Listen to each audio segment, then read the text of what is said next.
Hello दोस्तों, स्वागत है आप सबका मेरे channel fish farming in fresh water में। आज हम सिल्वर कार्प के बारे में बात करेंगे। सिल्वर कार्प जो है वो पानी के ऊपरी सतह में या सरफेस पर रहने वाली मछली है। ये चारा भी पानी की ऊपरी सतह में ही खाना पसंद करती है। सिल्वर कार्प जो है वो मेनली सूक्ष्म जीवाणु जिन्हें फाइटोप्लैंक्टन या जूप्लैंक्टन कहते हैं, उनके ऊपर फीडिंग करती है। सिल्वर कार्प के पेट नहीं होता। ये जो खाना होता है वो सीधा अपने गिल्स में लगे हुए स्पंजेस से एब्जॉर्ब करती है, जिसका साइज़ 4 नैनोमीटर या उससे कम होता है। प्रोडक्शन के मामले में silver carp world wide number 2 पर है। पहले नंबर पर ग्रास कार्प का आता है। इसकी वजह यह है कि सिल्वर कार्प जो है वो फाइटोप्लैंक्टन और जूप्लैंक्टन पर रहने वाली मछली है और हम अपने तालाब में एक लिमिट तक ही फाइटोप्लैंक्टन और जूप्लैंक्टन प्रोड्यूस कर सकते हैं, जबकि ग्रास कार्प को हम जितना चाहे उतना चारा खिला सकते हैं और हाई डेंसिटी फार्मिंग कर सकते हैं।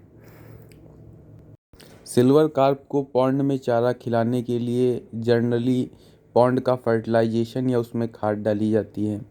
ये खादें दोनों प्रकार की होती हैं, जैसे नेचुरल खाद जो हमारी गोबर की खाद हो गई या मुर्गी से मिलने वाली खाद हो गई। इसके अलावा जो पॉन्ड होता है उसमें सरकारी खाद या फर्टिलाइज़र भी डाले जाते हैं। पर एकड़ लैंड के हिसाब से 1 बोरी यूरिया और 2 बोरी सुपर फास्फेट जो है वो तालाब में डाला जाता है हर 45 दिन पर, ताकि पॉन्ड में फाइटोप्लैंक्टन और जूप्लैंक्टन की संख्या बरकरार रहे। इसके अलावा अगर आप सिल्वर कार्प को फीडिंग कराना चाहते हैं तो आप उसे लिक्विड फीड करा सकते हैं, जैसे हमारा सरसों का तेल हो गया या फिर अंडे हो गए, या फिर आप दोनों को साथ में मिलाकर भी दे सकते हैं। अब बात करते हैं कि सिल्वर कार्प के लिए तालाब कैसा होना चाहिए। सिल्वर कार्प एक मछली है, जैसा कि मैंने बताया कि उसकी फीडिंग हैबिट्स क्या हैं, वो कैसे रहती है। तो इसके लिए आपको बड़ा तालाब जो है वो रिक्वायर होगा। तालाब जो है ज़्यादा से ज़्यादा बड़ा होना चाहिए, जिसमें ज़्यादा से ज़्यादा उसको नेचुरल चारा मिल पाए और घूमने की जगह हो, ताकि वो अच्छी तरह से ग्रो कर सके। जो स्मॉल पॉन्ड्स होते हैं उसमें सिल्वर कार्प की ग्रोथ कम देखी जाती है।